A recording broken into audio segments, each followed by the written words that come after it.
Satnam, Satnam, and welcome, welcome, welcome. What a beautiful, amazing time to be alive is all I can tell you right now.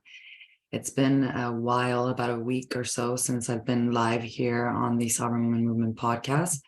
But fairly enough, it has been for a very good reason, as I have been deeply integrating a pretty life-changing experience that I didn't even know I needed, and that came into my life very, very auspiciously, which helped me not only get extreme clarity on my life purpose, my destiny, the work that I do here in this lifetime of assisting and helping other women break ancestral karmic cycles in their lineage, but also the way it beautifully aligned with this really rare cosmic opportunity and window that we all have right now to manifest the wildest dreams that we could ever imagine. I'm telling the women in my community to dream bigger than they've ever dreamt before.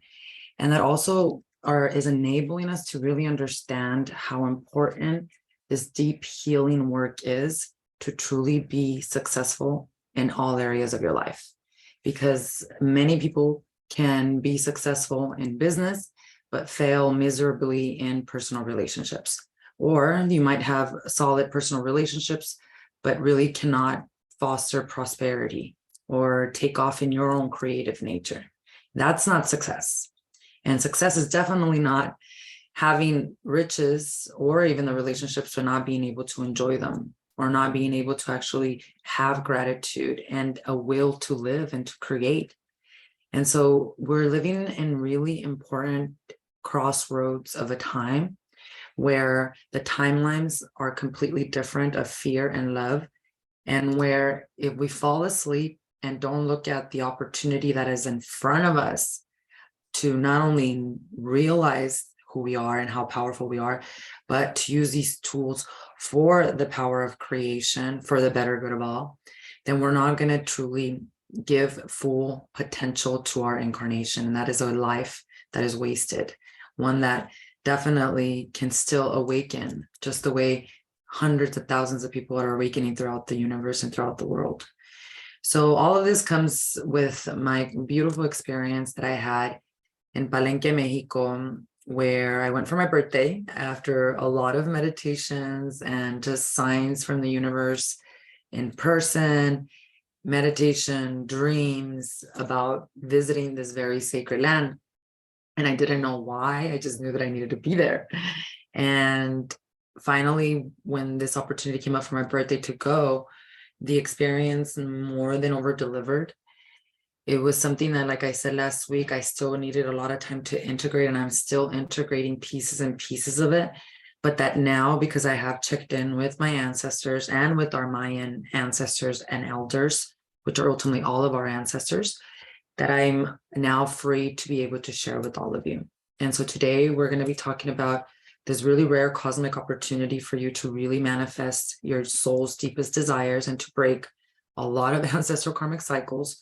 We're going to look at the wisdom of the Mayan and how, when we merge ancient wisdom with the knowledge that we have today, we become sovereign beings. We become basically the next evolutionary state for human consciousness, which impacts you and affects you in all areas of your life, whether you're having blockages in your business, in your relationships, with your children, with your significant others, or in any situation in life.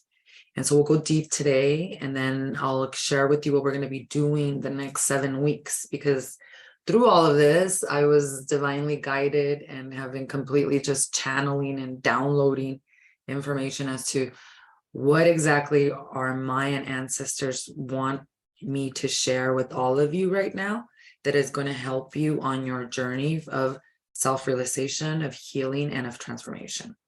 And so welcome, and thank you so much for being here, Satnam. So happy to be back. But like I said, it was a struggle. Last week, I really just needed, I wish after coming back from Mexico that I had like an opportunity to actually just go away for a week. And I should have done that. I don't know why I didn't think of that. But so much happened in Mexico when I was gone for 1 week that typically what would happen is I would come back and I would go like Sedona or to nature to just kind of integrate. And this time I didn't do that. I was so honestly blocked and just completely just like not grounded in my body, because I couldn't believe everything that had happened. and I didn't know how to process it or even put it in words. And of course, that energy was very much in alignment also with what's happening in this cosmos. So I understood it and I didn't fight it. Instead, I slowed down a lot last week. So I came back from Mexico on Sunday. And then all of last week, I just slowed down enough to just become still and really listen to what I was being guided to talk about and share. And it was perfect because this week we experienced this heavy lifting of energy that has been building up since October of last year, where many of the planets of the cosmos went retrograde. When planets go retrograde, it happens all year, by the way. There's always one or two planets that are retrograde. The one that gets like the worst rap is Mercury, and that's just because I guess it's a he, I'll call him a he goes retrograde 3 or 4 times a year. So it happens a lot. And yet, he gets the worst rap. However, it's rare for all planets to be direct. And that's what we're now moving into. So since October, Mars was retrograde. Then came Uranus, then came Mercury. So we had a trickle of planets that basically forced us to slow down a lot. Where we wanted to launch projects, where we were, putting our businesses out there, our relationships, rekindling or starting a new cycle, there were a lot of challenges and blockages, because when a planet goes retrograde, it's not we're being punished. It just means that it's time to review whatever that planet does for you in your specific chart. Each planet has their own characteristic. Like Mars has specific traits, like being very passionate and having to do with our drive and our energy to actually do things right. And then Mercury is the god of communication, how we communicate. He also governs a lot of technology and travel, which is why a lot of people are scared when Mercury goes retrograde to even travel, because they're like, oh my God, stuff's gonna go down. And then Uranus is the planet of rebellion, of shocking truths being revealed. So each of them have their own characteristics that then we have to go and review within our own personal lives. And if you pull your own chart, this is not hard to do. I tell everyone in my community to do this all the time. These are basically tools to self-realize.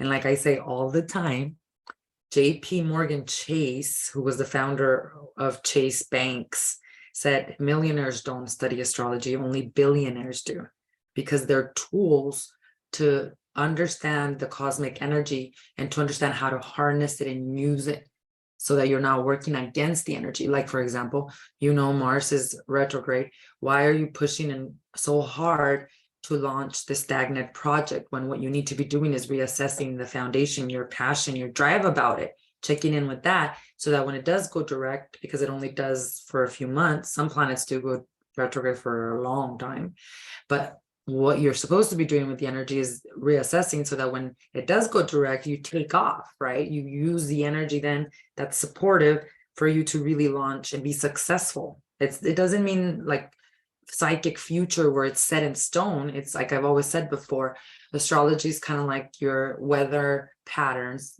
Should you take a jacket or not? Because you're still going to go. I still go. I just know whether I should come prepared with a jacket or with heavier armor, meaning my meditation practice, my stress management, what I'm doing with being aware of my patterns, right? So what we're moving into right now that I really don't want any one of us to fall asleep on is this an opportunity for life-changing. The next 3 months are going to be absolutely life-changing for everyone, because there are no planets retrograde, no planets, all direct, which means the energy is just supportive movement for transformation, for change. And you all know, you evolve or you die. Either you change or you suffer tremendously, because that's what we're here to do as beings, to evolve and to unleash our potential. And so now that the last planet went direct yesterday on Sunday, Uranus going direct. We just had a new moon in Aquarius. Aquarius is about the future, but also very humanitarian, community-like. We're all moving like horses without blinders on, right? We're it's time, it's go time, right? If you're doing the inner work of shadow work, which is instead of saying, why is this happening to me and becoming a victim, you're saying, what can I learn about this? And you're doing the shadow work, which is the mirror work, where challenges are showing up. This is what we teach in my community. It's really a mastermind of women. not living or living out their potential by facing themselves and facing the bullshit we tell ourselves, the victim story, the pattern we get on that we don't come out of because of the subconscious mind. But you're looking at blockages or energy challenges or challenges in life that are showing up, and you're going within into your inner world. And this is where meditation comes in. And when you use specific sound frequencies or specific meditations, like what I teach is Tantra.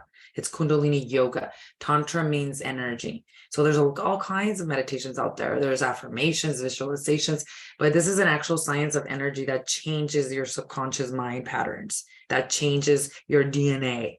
So like challenges are showing up because these planets have been retrograde. Well, instead of you being a victim, you go within and you're like, okay, what can I learn? Is this a pattern? And more importantly, how can I introduce a new frequency, more oxygen to the brain to process what's happening, right? The nervous system, how can I get it more stable because I'm going through so much change, or I'm facing my deepest fears, or I'm managing stress because there's so much growth in my life happening and transformation. So what can I do to really like face this mirror in which life is, to learn lessons that I can then transmute into blessings? That's really what the inner work is about. So if you're doing the inner work of shadow work, you're doing your meditation practice, these, to me, January, I keep telling everyone in my community, is like, it felt like 15,000 years. Usually the days are fast. Movement is fast in energy. Time is an illusion ultimately. And I feel like I collapse time every day because I get into the flow. But January was long, very long. And I did a lot of amazing, fun things where I was always busy. Like, I was in Mexico for a week for my birthday. We celebrated birthdays for me, for my beautiful niece who was born on the same day as me. When I came back, like I had back-to-back events. Like it's been very busy, yet it's felt the longest. And the reason that it's felt the longest is because there was so much integration. So many times we go and we partake in ceremony, like Mother Ayahuasca or mushrooms or all these other plant medicines that are there, or we go to a Kundalini yoga class. Like yesterday I went to an in-person Kundalini yoga class that actually one of my students ended up becoming a teacher herself, and she taught yesterday, and it was like so life-changing and beautiful. But there was so much that happened in that one class for me that there's a very much needed time of a cushion for integration. Same thing with plant ceremony. Like many people partake in plant ceremony, but if they don't integrate and process what occurs to them in that meditation or in that plant ceremony, it's like reading a book and just not being conscious while you're reading it.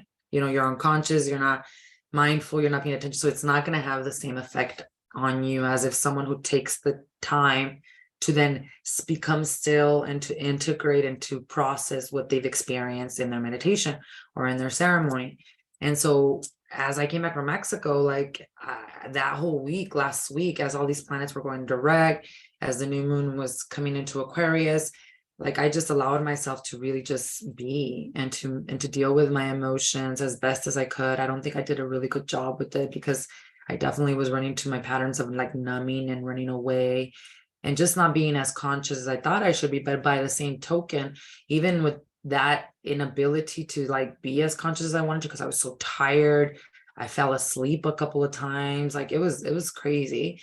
Even with that, like the downloads and the messages that I received and the clarity that I received was out of this world. And so here I am today, finally, with an open throat chakra, like one of our community members said as well, that she experienced that through this retrograde season. It's like now she can talk. I feel the same way. Like finally today I can talk. And it did take me a while. Like usually I'll be ready to go by noon, and I just was processing still stuff and saying like, what am I really here to share that's really, really important and that will help women really elevate their consciousness and disrupt these patterns that no longer serve them.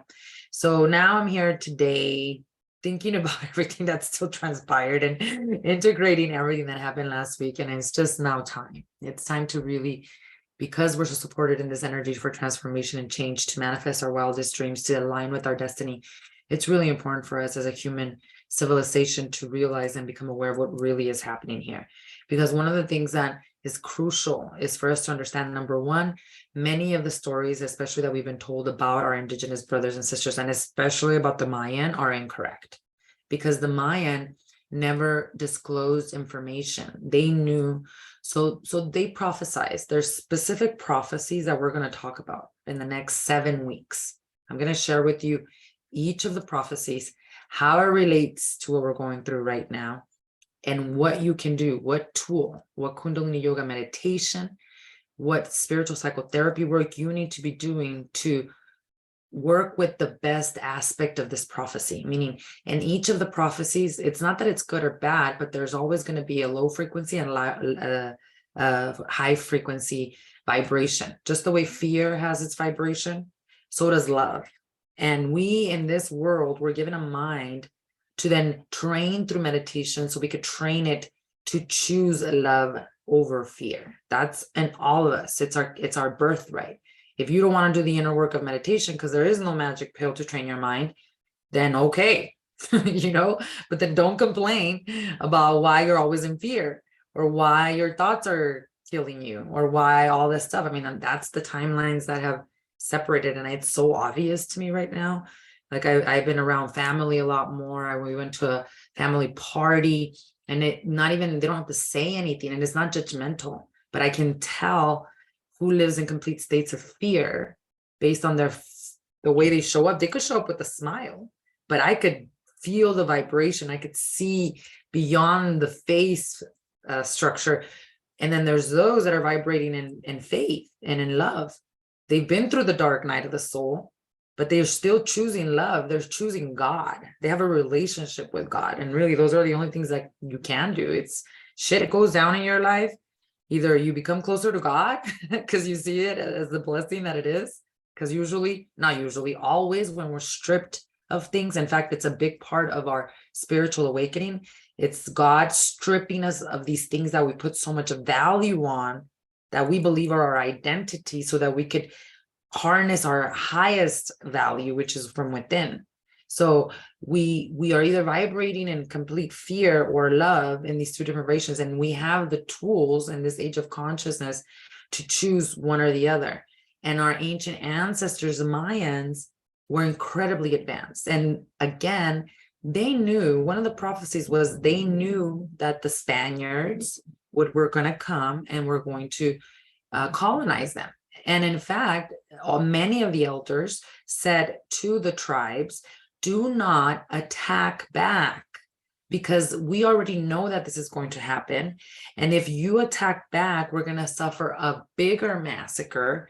And then we really will not have any one of us, Mayan elders, here for when the sixth sun comes, which is the cycle we're all in now, to finally share this wisdom and knowledge with the masses that are awakening.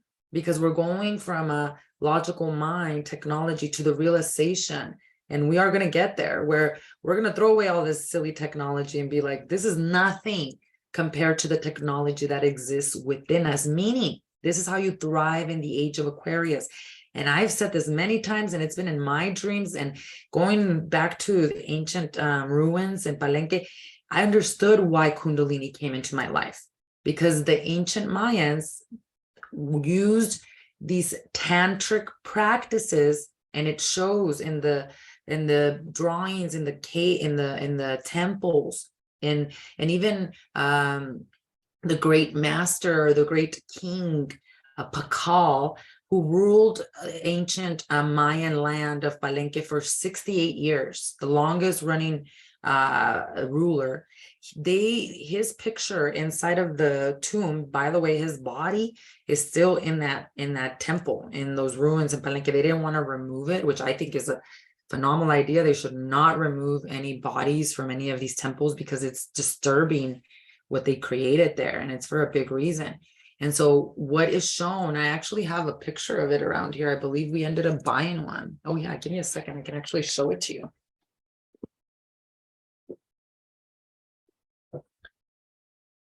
So this is one depiction of it, but there's the one that actually sits in the tomb is a little bit more different, where he is shown, Pakal is shown in a Gyan Mudra in this position.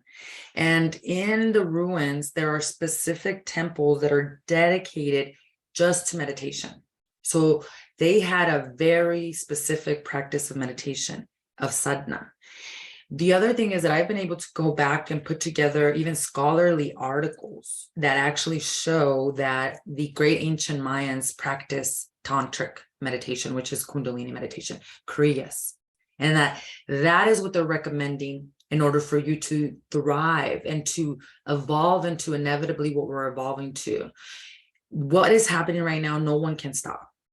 And those human beings that are basically heart-centered, that are connected to their heart, as well as their brain, are going to thrive and truly be successful. You see, there's different, in this beautiful thing that we call life, of sacred geometry. You can actually see this a lot in many different artists tapped into this. If you tapped into a mystical experience, I learned it through this author whose name is Drunvalo. His last name is like Mesideshkish. I will butcher it. I am so sorry, Drunvalo. I know that I'm messing that up, but it's called The Circle of Life. And he wrote a lot about the Mayans and our power as human beings and how we're waking up this technology within us. But he was talking specifically about our innate ability to basically travel and be part of different dimensions at the same time, and how the Mayans absolutely honored their ancestors, because the ancestors, one thing that they have, our ancient wisdom, this is why I'm telling you the ancient wisdom must be merged with today's knowledge, is because it's not that our ancestors were better. They were advanced in certain areas. Like, for example, the Mayan were advanced, even surgeries. They were advanced dentists. They did amazing things with dental work. They did surgeries on the brain with like obsidian, which was very healing for cuts and things of that nature. They knew based on your Mayan astrology, like what you were here to do in this world. So nobody was alone. There was no better or less than.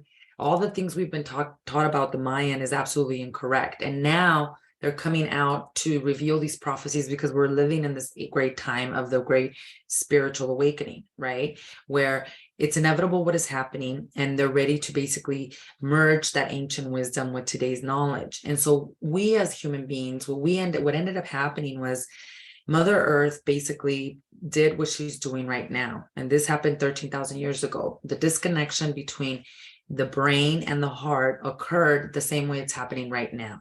In essence, we are too much in our masculine energy of conquer, and we don't have any connection with Mother Earth at all. What our ancient ancestors did have was that they were heart-centered. There was no hierarchy of better than others, and they basically were in deep connection to Mother Earth. So think of this as a big, beautiful, sacred geometry. And that's what this world is. And even if you do partake in spiritual ceremonies like Mother Ayahuasca or mushrooms, you will see those beautiful graphics, right? You will see the sacred geometry that exists. Our ancestors are on one frequency of that vibration while we're on another. They are closer to what is known as the golden mean. And the golden mean is basically God. It's this heart-centered connection. It's what Christ consciousness is, which is the big awakening that is happening right now. Not just read the Bible, walk the talk like Jesus Christ. Be on that cross, forgive them, Father, for they know not what they do. Release your grievances.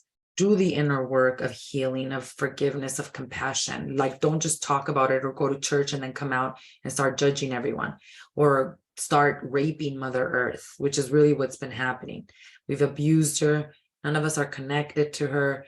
We don't have a frequency attachment to her, so she's responding. And that's why you're seeing all of these different basically climate situations that are happening.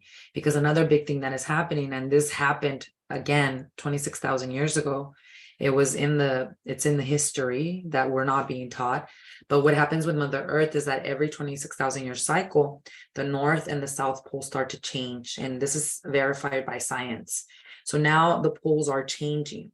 And when the poles start to change, humanity goes through a big spiritual awakening. And now what we're moving into is a time of harmony, where it's a balance of the feminine and the masculine. right? And in order to do that, you have to release yourself from the old Darwinian ways of competition, of one better than the other, of wanting power to abuse it. That's sexual power, political power, whatever power, spiritual power, that anybody who wants power should not have it, period. Because then we've got a problem. You're given power by God many times. I feel like I channel a lot, and I'm very humbled by it because I move out of the way. But I always check in with God, and I do a prayer every single day that I feel really saves me. We do this in our daily meditation spot in our community, which is, where would you have me go? What would you have me do? What would you have me say, and to whom? You know that I add this a lot in my newsletter. So if you haven't signed up for my weekly newsletter, sign up for it with the link in my bio, because you'll get a lot of these relics, a lot of these spiritual tools to help you. But when I say that prayer, what I'm inviting is God to be my guide, to use me as a vessel, so that I don't allow my ego, who does want the power, to basically take over. And that's one of the things that the Mayan elders and the Mayan ancient people absolutely know. They know that the more power you have, the more humble you should be, the more of a servant attitude you should have, which is what's going to keep you safe from your ultimate demise. Because ultimately, those that abuse power, karma is karma, right? So it's going to be returned back to you as well, with somebody abusing that in your life as well. So just be careful with that. And so they're connected more to this basically golden mean, which is this Christ consciousness that's awakening in all of us. And so just as much as they need us to awaken and to live the way they used to live, which is with the connection with the ancestral world, with their ancestors, with the reverence for Mother Earth and for the ancestors, those that came before them, because they knew they were going to be ancestors as well.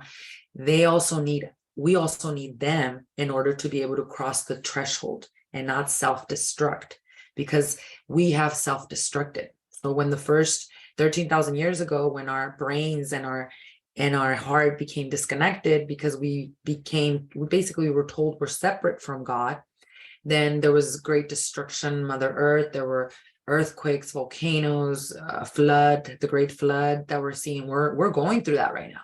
Just people are unaware that the great flood is not, we are seeing rains, but that's nothing. That's actually man-made. That's the form of spiritual warfare, by the way. What the great flood is people drowning in their emotions because they don't know how to process the emotions, the overwhelmment. We haven't been taught. We've been taught to use the logical mind. We've been told to go be successful, not realizing that success is in here. So the great flood is already happening. And that's why you're seeing uberly successful people that look like they're super happy from the outside committing suicide. Or we're losing so many people in this great deluge and this great flood because they can't process their emotions, meaning they're being given pills. What's the number one thing that doctors prescribe? Antidepressants. And it's so sad for children. Can you imagine a child who has energy and creativity now being dumbed down and numbed out from a pharmaceutical pill just because a doctor said it was okay? That's the kind of society that we're living in. We're living in zombie land, basically, because we're not processing our emotions. We're taking the shortcuts. And I know we all do it in one way or another. So this is not a guilt trip, whether it's food, whether it's alcohol, whether it's drugs, whether it's pharmaceuticals. It's not about shame or guilt. It's about understanding that that's what's making us more sick, and having compassion for ourselves wherever we are in the journey, so that we can start to connect back to our heart. And that's exactly what these tantric practices actually do. The tantric practices of Kundalini meditation, Kundalini yoga and meditation, it's the same thing. Basically what it does is you use prana, you use breath, you use sound frequency, which is mantras.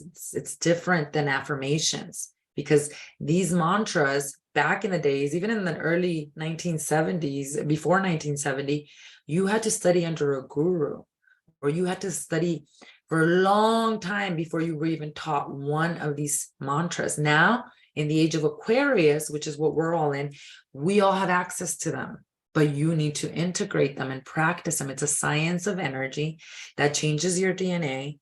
that changes your subconscious mind, and that releases your body from the memories of ancestral karmic pain, which, especially if you are a woman of color in this incarnation, for me, I have deep roots with my indigenous brothers and sisters, right? The massacres, the witch's wound that we all carry of being killed and burned at the stake for using our powers, which just means one that is connected to the elements. Witch, the root word, bruja, it's a compass. It's somebody it's a guide that shows people the way through the natural elements. And because we were hunted down and burned at the stake, and there were massacres of indigenous people colonized, there were indigenous people that were basically put like pens through their mouth if they spoke their sacred language. We are all healing through that. And you cannot bypass that healing in order to thrive in the age of Aquarius, because in order to thrive in the age of Aquarius, you have to have heart coherence. You have to heal your heart from the trauma, from whatever you have experienced in this lifetime and whatever your lineage has been carrying, which is, if you're listening to this, all of us are chosen to break these ancestral karmic cycles and to integrate this work. But not everyone says yes. So you have to say yes, and you have to choose yourself. And then you have to say it stops with me by integrating and committing to the actual work. So we're now, what happened when I was back in Palenque, it was incredibly interesting, because actually, before I get into that, let me read this comment.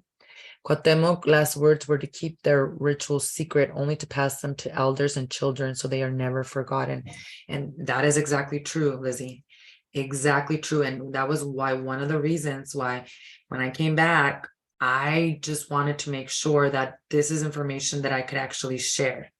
And I did a lot of meditation work where I went within, and I actually was able to connect with the Mayan shaman that I met in Palenque, and other Mayan elders that actually, they come from a star system known as Pleiades. All of us do. We have ancestors that can assist us and help us there.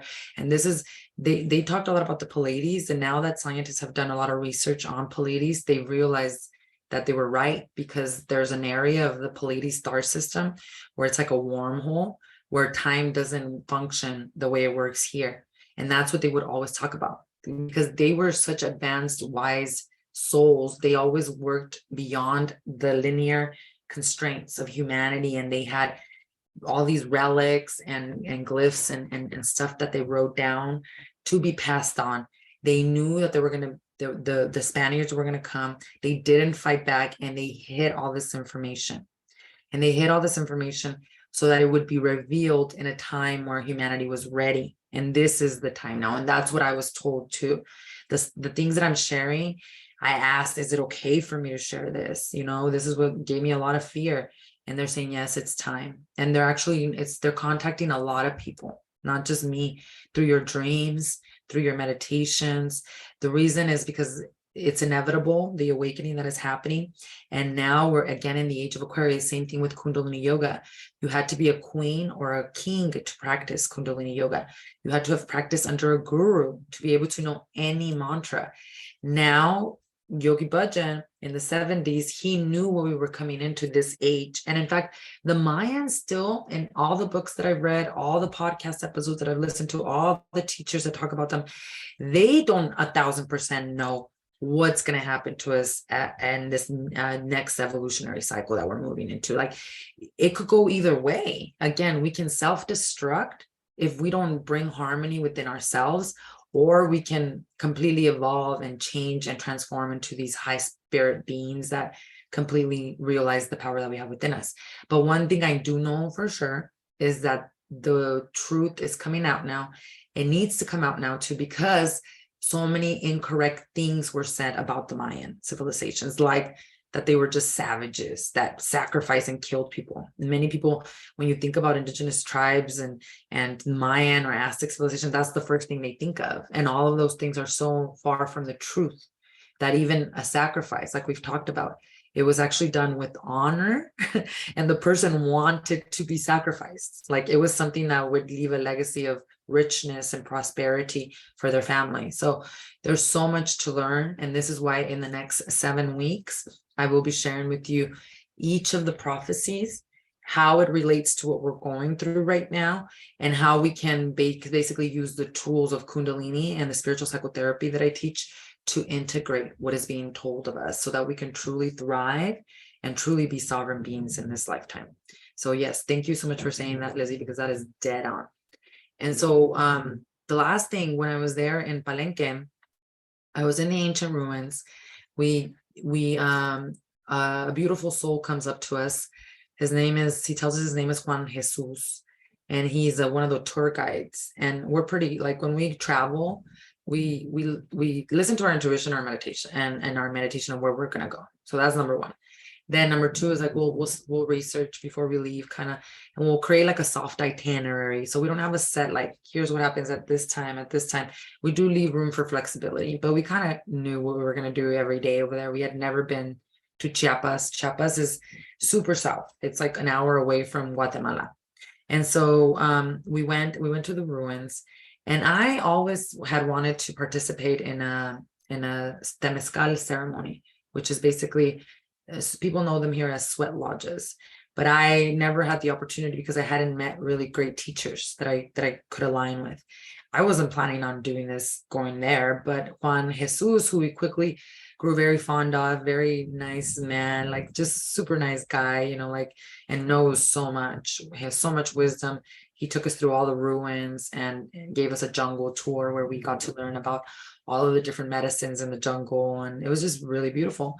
And through that, he mentions nonchalantly, because I think it came up, oh, my son's Mayan calendar shows that the oldest one, that he's a great shaman, he's a medicine man, and that he was born to heal and help people heal, right?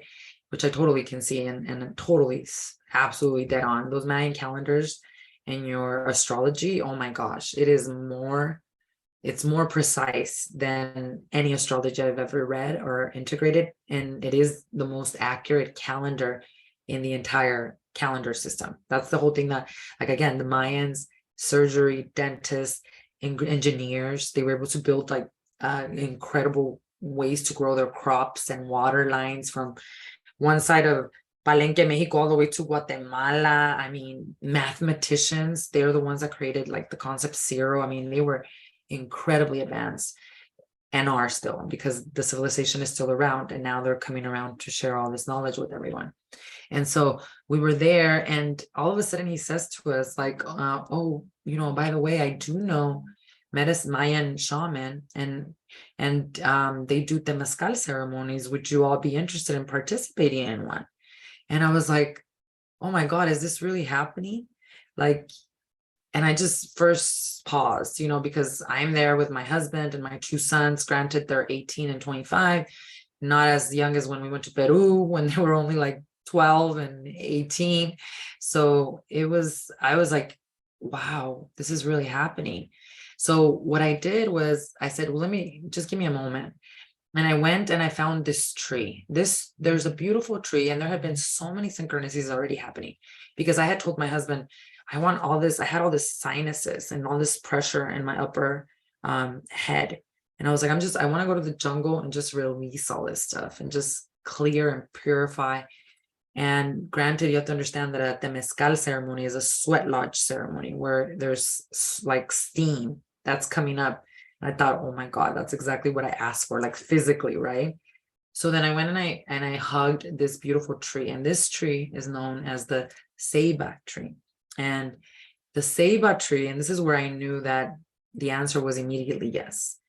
The ceiba tree is a tree that the ancient Mayans would use. They would glorify and take care of, and they would hug and be around its energy for meditation, because it's actually a tree that relinquishes you from ancestral karmic curses, from patterns that don't serve you. It's a healing tree that is just completely revolutionary as what it does to your energy. And I went and I connected with the tree again. And again, there have been so many synchronicities already that it was an immediate yes. That day was also my grandmother's birthday. My grandmother just passed away last year. And when that happened, when she transitioned, it was a big ending to a huge karmic cycle. Like literally, I was born to break all the karmic cycles that my grandmother carried in her lineage. And when she transitioned, it was life-changing, and it was incredible to see towards the end of her transition, which I've shared with many of you before, the healing that she went through. And this is why I'm guaranteed, and I assure you, that when you heal yourself, 7 generations before you are healed and 7 generations after you are healed. So I'm being proposed to attend a Temazcal ceremony with shaman on my grandmother's birthday, which the purpose of Temazcal ceremonies are purification, physical, body, mind, and spirit, but also release from ancestral karmic patterns. I was like, are you kidding me right now? So I get to go and have this ceremony and connect with my abuelita. Of course, the answer was an immediate yes. And we were going to go the next day, but he said, they actually have a ceremony going on this afternoon. Would you like to go this afternoon? And we were like, okay. So we said yes.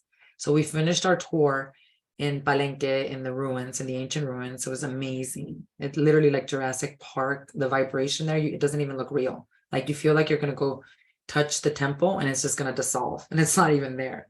And the energy is just out of this world. The downloads, you go there, you meditate, oh my God, the downloads, the clarity, the release of just so much you're holding. That was enough. But now we're being proposed to go to a Temazcal ceremony. And I've never worked with Mayan shaman before. You know, we work with Peruvian medicine men, but not with shaman, and not with Mayan. And Mayan, of course, is that's my roots. They're in Mexico, you know, that's where I come from. So he says, okay, follow me. I'm going to take you where it's going to be. And yes, we had to have a lot of trust and faith, but this soul, which I'm still working with him because we're doing some events and retreats out there together. Amazing soul, just like so kind and generous and just like a beautiful angel. And he says, you know, follow me. We're going to go up this mountain. And we thought it was going to be like maybe 10 minutes to get there, but it was a very tall mountain. And we rented a car, and our car was not necessarily like equipped to go up on mountains, but he said, don't worry, it's your car will make it. Like, it's not going to get stuck. We just have to go slow. So here we go. My family and I, we follow him in a motorcycle, and we're going up this mountain, and we keep going in the oh my gosh, the views and the mountains and the ranches. And it was so beautiful and just so peaceful.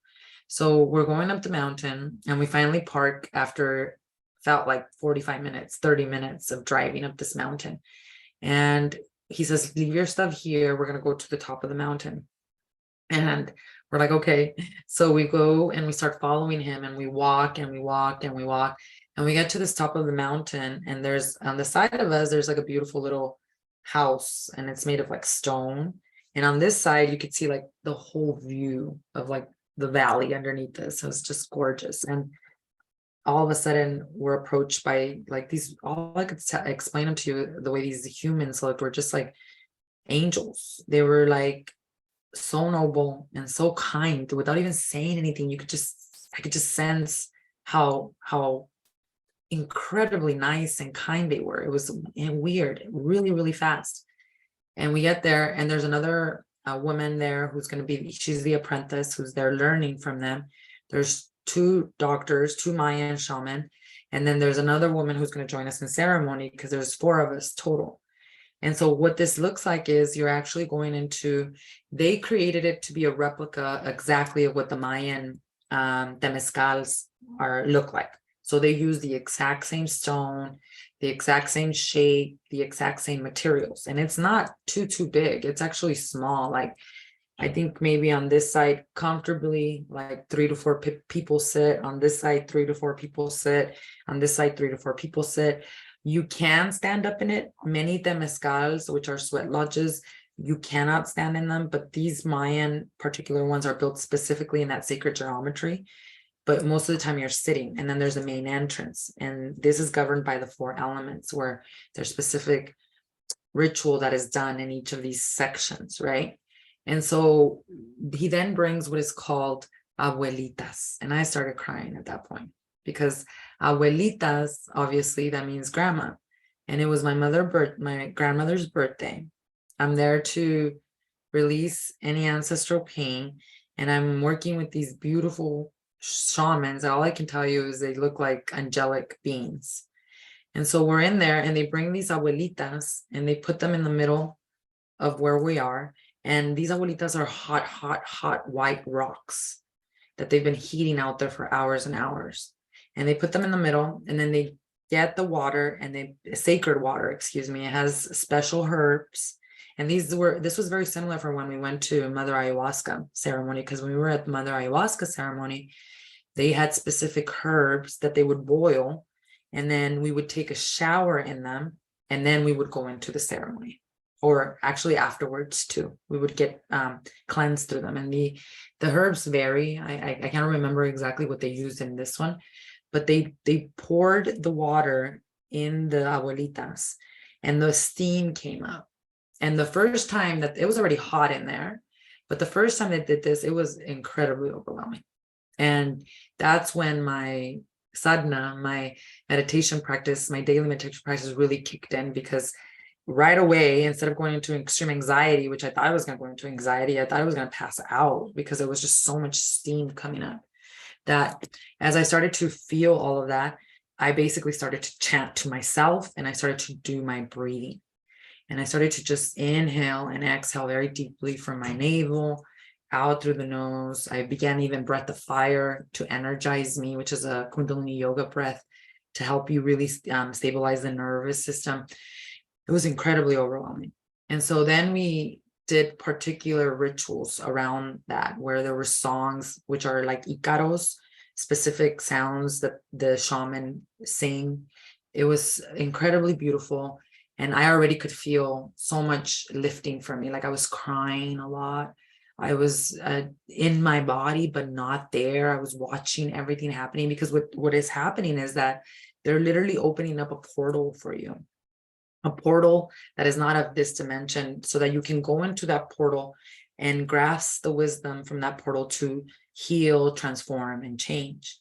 And so you sit through this, and then they call upon you. It lasts like 2 to 3 hours. And I didn't think it lasted that long. It felt like 20 minutes. But then you're called one by one to come into the middle and to open your legs in between the abuelitas. And then water is spilled on the abuelitas. The steam comes all up your body. And while that is happening, the shaman is walking around you, singing to you. And they're pouring that sacred water over your head, which is why a lot of the times when people participate in these ceremonies, they're in their bathing suits. I wanted to feel super comfortable, so I didn't get in my bathing suit. I was like in shorts and a shirt, whatever makes you feel better. But some people like to be in their bathing suits because it's hot in there. And then you're getting, soaked with this herbal water as well. So when you're there in the middle, that's when you really cannot control what is happening.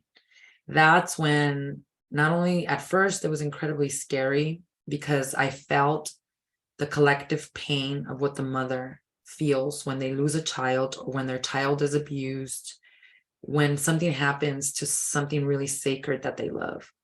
That collective pain then led to feeling the collective pain of a woman being ravaged, abused, and a woman not seeing also her own worth. I felt that pain of like what it would feel like when a mother can no longer change circumstances and feels completely at a loss with no connection to God. And it was a deep pain that I carried, but that I saw many women around me carry, and especially with my clients.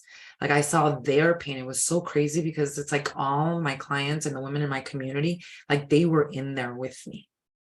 And as that started to happen, I started to feel this pressure, while at the same time, my abuelita on her birthday comes to me in the vision, and she comes to dance. My abuelita is was the quietest lady. She was always like so put together and just never wanted attention, I don't think I ever saw her dance. But in that moment in time and space, she came and she just sheltered me and filled me with happiness and with joy. And I got to see how happy she was, and how at peace, and how grateful she was for all the healing work, not only I've been doing but my sisters too. And it was a moment of release. And at that point, I began with screaming. I was crying, standing between those two rocks, feeling all of the pain, feeling all of the pain of other women, how I, as a Kundalini yoga therapist, as a mentor, as a coach, how important it is for me to release that stuff for me. I cried, I screamed, I let it all out. And then when she came to dance with me, it was like the most beautiful, calming dance of what an amazing life this is, and what an opportunity I have to still have breath. And I felt completely relieved. And then the shaman came and he brought a conch from the sea, and he blew it into my ear as I was standing over the middle. And all I could hear was a beautiful voice, like a feminine cosmic mother, that kept telling me, welcome back home, welcome back home. And I completely just sat down in complete gratitude, sobbing, in complete just shock that all of that had occurred, and that I still needed to release all of that within me. So the ceremony was incredibly life-changing. And for me to be able to experience that, and there's so much more that happened in the ceremony that I'm still trying to integrate. Like I tell you, like there was a moment also where I saw my Mayan ancestors, the Pleiades. They came and they literally put this protective covering over my heart space, like this covering where I can feel safe again, living with an open heart, but I'm also not naive, and I'm carrying myself as a spiritual warrior. And it was, there's so much more, like a surgery that was happening and all these different things that, like I said, even a week later, I'm still trying to integrate myself. I'm still trying to figure out what were the messages that I was being told, which a lot of them I share with my community inside my academy. We have a coaching call tonight. That's one of the things that we're really going to talk about. So it's just trickles that I've been receiving more and more. So as the ceremony ended, I was there with my sons, with my husband. They had their own very beautiful experience too. We did a specific song and a ritual. We played instruments inside the Temazcal. My husband was drumming, and we were just feeling the vibration of everything that was happening in there. And then we do a specific ritual when you leave. And when you come out of the Temazcal, it literally is like you're coming out of the womb of Mother herself, of Mother Earth. And that now you're rebirthed into this new awareness with these new incredible powers and gifts to truly live a life of sovereignty and of complete trust in God and the divine. And that's exactly what it was like. And it was so beautiful and so life-changing that I thought to myself, this is exactly what every single human being needs to experience. This is what is meant to merge the wisdom of the ancient past of our ancestors, because these Temazcal ceremonies, they've been around for more than 1,000 years, more than 1,000 years. And the physical benefits, I mean, coming out of there, no sinuses, absolutely nothing, because it's all emotional, ladies. If you have a physical disease, it started with an emotion. And even someone like myself that has a daily practice of Kundalini yoga, I fall off, right? I fall off and I go unconscious. Maybe I'm not eating the right vibratory foods. Maybe I rely too much on codependency on specific tools to keep me more level-headed. You know, for me, it's not alcohol anymore, but I know for me, cannabis works as a great heart opener. And I know that whenever I'm feeling out of sorts or when I want a fast, quick fix, that's usually what I run to, right? So all of us have these things that we do to help ourselves basically deal with the pain. But what we're not realizing is that we can do deeper healing work like Kundalini yoga, like these beautiful ceremonies, where we don't have to revert back to that pain ever. And I'm talking because there are women that come into my community with all sorts of different challenges, whether it's sexual abuse, child abuse, toxic relationships, violence, you name it. It doesn't matter what it is. All of it is healable if you finally address it and if you change the pattern. And what we are so blessed with in this age of Aquarius is that we have access to the tools to help or liberate ourselves.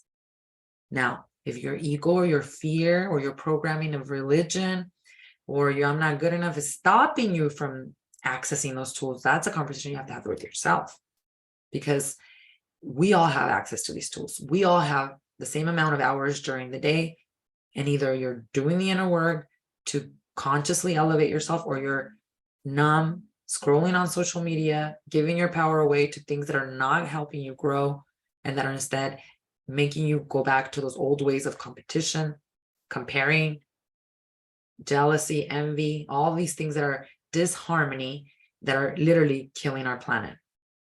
And so this ceremony was nothing that I ever planned, nothing that I even expected.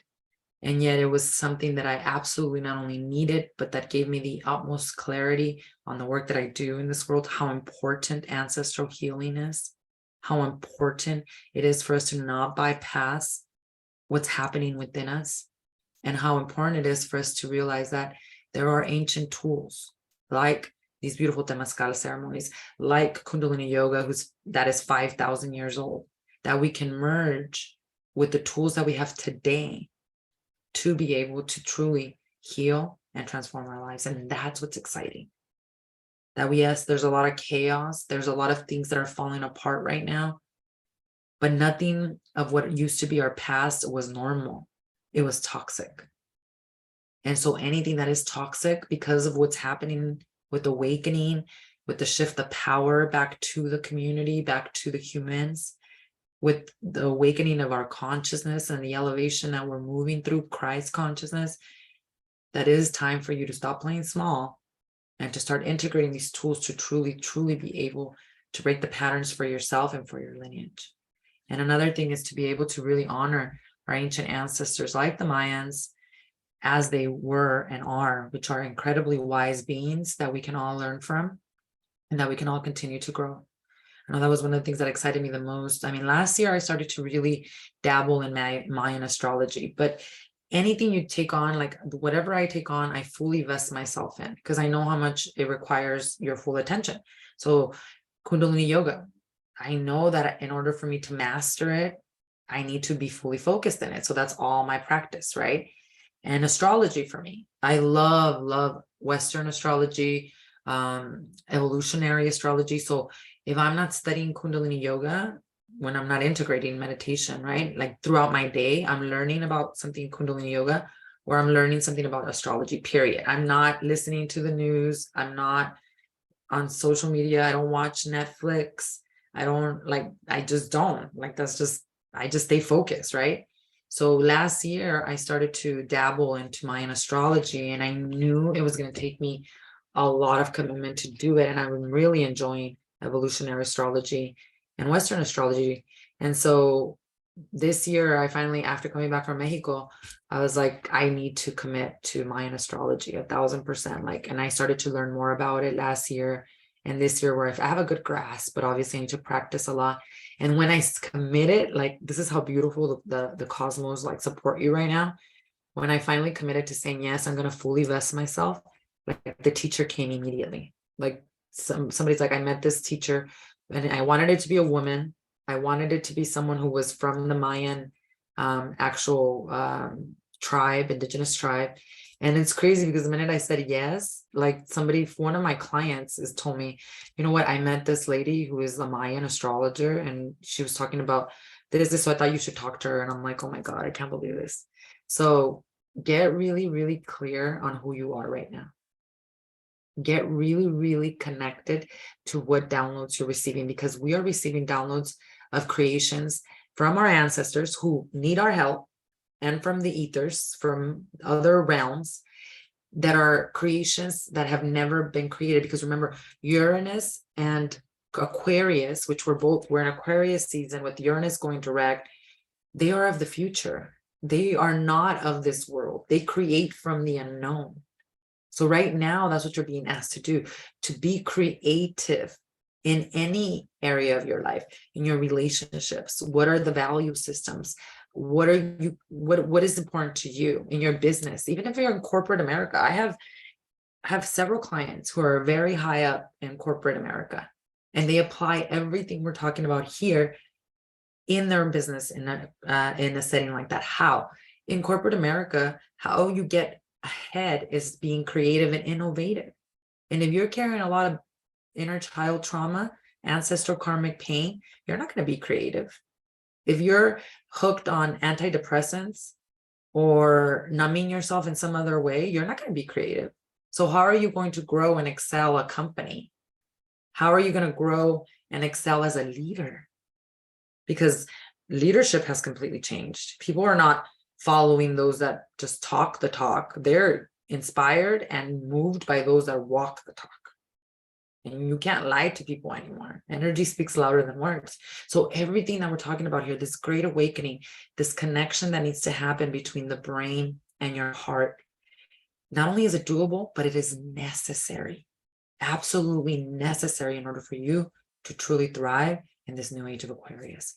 And so for the next 7 weeks, what we're going to be doing is each week, I'm going to be sharing with you one of the Mayan prophecies. We're going to really look at it and apply it to what that looks like in each of our lives. And then I'm going to give you the tools, the Kundalini meditation or the mantra, the spiritual psychotherapy you need to do that week so that you can elevate your consciousness and disrupt these ancestral karmic patterns. And this is important, especially the next 3 months when your wildest dreams are ready to be manifested. So join me. Make sure you put your notifications if you're here on Instagram. My intention is to come on board noon Monday here on Instagram and Facebook. And then on Wednesdays, you can follow up with me also at noon Mountain Standard Time on YouTube. I'll be going live over there too. This is where I'll actually share the actual meditation. So remember, sign up on YouTube, subscribe at Veronica Barragan, subscribe right here on Instagram, get the notification, bell notifications here and on Facebook. And don't forget that every Monday I send out a weekly newsletter. I'm back. So excited. That follows up with everything we're talking about here so you could have it in writing, the resources you're going to need for that week so that you can stay on track with this. Because by the end of 8 weeks, your life not only is going to be unrecognizable, but it's going to be prosperous. It's going to be filled with love and gratitude, and it's going to be aligned with your destiny, your authentic truth, not someone else's. So get ready to join me on this very beautiful, beautiful ride. And like Lizzie very wisely said, you know, the things that I'm sharing, I promise you that I check in first with my ancestors, check in first with my guides to make sure that it's something that I actually am able to share and that it's coming from a place of my soul's journey and not from my ego. So thank you for that, Lizzie, very, very much. So I'd like to thank all of you so much for being here. Thank you for the beautiful hearts and the comments. Thank you for being part of this community. You don't understand how important and vital you are to it. Keep up, and I promise you that you will be kept up. These are very exciting times, and these are times to definitely take our sovereignty back. Be blessed, everyone, and I'll see you all again on Wednesday. Satnam.